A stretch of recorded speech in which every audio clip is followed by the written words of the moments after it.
Olá, tudo bem? Seja bem-vindo a mais uma aula desse curso. Eu sou o professor Ricardo Fernandes e hoje a gente vai falar um pouco sobre a segunda lei de Ohm, certo? Como que ela funciona, como que ela trabalha, né? Em vídeo anterior um vídeo anterior a esse, a gente falou sobre a primeira lei de Ohm, né? Então a gente está fazendo tudo de uma forma bem detalhada, sem muita conta, certo? Para você entender como é que funciona, ok, pessoal? E hoje vamos falar da segunda lei de Ohm, ok? Então, vou tirar meu rostinho aqui agora e vamos lá para entender melhor isso aí, né? Então vamos lá, estou tirando aqui, né? Beleza, gente, então vamos lá aqui, né? Como funciona a lei de Ohm aqui, certo? Como que a gente trabalha com essa lei de Ohm aqui, beleza, gente? Então vamos lá aqui então, né? É o seguinte, a segunda lei de Ohm, né? Que fala sobre a resistência, né, e a resistividade. Então como que ele funciona aqui, segunda lei de Ohm, né? Vamos lá, continuando aqui, né? Segunda lei de Ohm, né? A resistência elétrica, né, de um condutor homogêneo de secção transversal constante é diretamente proporcional ao seu comprimento e sua área de seção transversal do material, né, no qual ele é feito. O que quer dizer isso aqui, né? Resistência, como fala, a resistência elétrica, o que quer dizer isso aqui? Vamos pegar esse desenho aqui, né? E vamos copiar ele aqui, né? Copiar aqui, né? Vamos abrir aqui, colar. Então quer dizer isso aqui, então, né? Essa segunda lei de Ohm, né? Vamos tentar explicar de uma maneira bem interessante aqui. Então o que acontece? Então imagina aqui que eu tenho o fio aqui, né? Vamos pegar aqui uma corzinha branca aqui, né? Então tem o fiozinho aqui, certo? Então tem a área, que é a secção transversal, certo? E o comprimento aqui, certo? Que é esse comprimento aqui, certo? O comprimento dele. Então o que vai acontecer aqui agora aqui? Vamos lá, né? O que acontece? Então, na segunda lei de Ohm, o que ele vai falar aqui, a gente desenhando aqui, né? Conforme a minha largura aqui, ó, meu comprimento, quer dizer, né? Meu comprimento aqui do meu fio, conforme minha área transversal, isso aqui, né? É o que forma a minha resistência. Então, no vídeo anterior a gente viu, né, que, como fala, que o material condutor também, na lei de Ohm, né, ele tem uma resistência interna dentro dele, certo?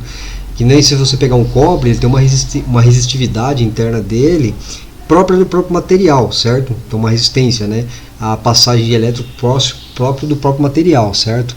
Até que hoje, né, se vocês pesquisarem aí, tem os supercondutores, né? Então os supercondutores, por exemplo, ele tem pouca resistividade naquele material, certo? Mas todo material, por mais condutor que seja, tem uma resistência interna dentro dele, certo? Então o que acontece? Então na segunda lei de Ohm, né, explicando aqui com as minhas palavras, o que acontece, né? Então quanto maior for isso aqui, ó, vamos pegar aqui, ó, quanto maior for isso aqui, ó, quanto maior for essa área aqui, ó, quanto maior for isso aqui, ó, então isso aqui, quanto maior for isso aqui, certo? E quanto menor for isso aqui, ou seja, quanto menor, né, ou seja, menor aqui foi isso, ó, menor esse comprimento aqui, quanto maior aqui na minha área e menor o fio, ou seja, maior que o fio está aqui, ó, menorzinho aqui, ó, pegou aqui, certo? Ele vai ter menor resistividade de passar meu elétron, minha corrente elétrica ali, certo? Então isso que a segunda lei de Ohm fala, certo? Agora vai ter assim, então ele vai passar mais livremente os meus elétrons ali, porque não vai ter uma resistência interna tão grande assim, certo? Agora, se eu pegar aqui, for menor que minha bitolinha aqui, ó, e quanto for maior isso aqui, o que vai acontecer? A minha resistência interna do meu material vai ser grande, entendeu? Então o que acontece? Então diminuiu a secção transversal aqui, diminuiu isso aqui, certo? E aumentou isso aqui, vou ter uma resistividade maior. Ou seja, aumentou a bitola do fio e diminuiu o comprimento do fio, a resistência é menor. Então a passagem de elétron fica mais fácil. Isso que é a segunda lei de Ohm, certo? Vamos voltar lá, né? Então aqui, ó, né? A resistência elétrica é a oposição. Então a gente aqui está falando, né? A resistência elétrica é a oposição de circulação de elétron de um condutor. Esta resistência é alterada devido a alguns fatores, né? Então, que eu já falei com as minhas palavras lá, mas vamos ler aqui, né, para entender, né? A resistência elétrica é a oposição de circulação de elétron de um condutor e esta resistência é alterada devido a alguns fatores. O tipo de material elétrico, certo? Porque mesmo seja o condutor esse material elétrico pode oferecer ou mais ou menos resistência, né? O comprimento do condutor, lembra que a gente falou aqui, ó, o comprimento do condutor faz também com que cria mais ou menos resistividade, né? Ok? E a secção transversal do condutor, bitola, grossura, né? Que seria o que? Esse azinho aqui, ó, que a gente falou anteriormente aqui, ó, que é a grossura dele aqui, certo? Beleza, né?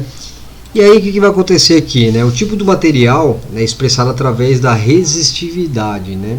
Ou seja, a resistividade que tem no próprio material. A resistividade é uma propriedade do próprio material no qual ele é feito condutor, certo? E aí, né, lembrando, né, que a gente falou ali, né? Cada material tem seu tipo de resistividade diferente, certo? Então cada material possui uma resistividade específica, né? E que garante que os materiais de diferente qualidade de transmissão de eletricidade, certo? E aqui, né, nessa tabelinha aqui abaixo aqui, né, que a gente falou anteriormente, né, aqui ele vai mostrar o que? Ele vai mostrar os tipos de material e qual que é a sua resistividade, certo? Metros, né, que é por metro, qual a resistividade que ele tem. Então, tem todos os materiais aqui que são condutores, certo? E aí, se você olhar bem aqui, o material que tem uma resistividade menor é a prata, mas a gente não vê fio de prata, que aí vai ficar caro pra caramba, né? Certo? Aí depois o cobre, né? Então o cobre tem uma resistividade menor, né? Ali entre todos os outros aí.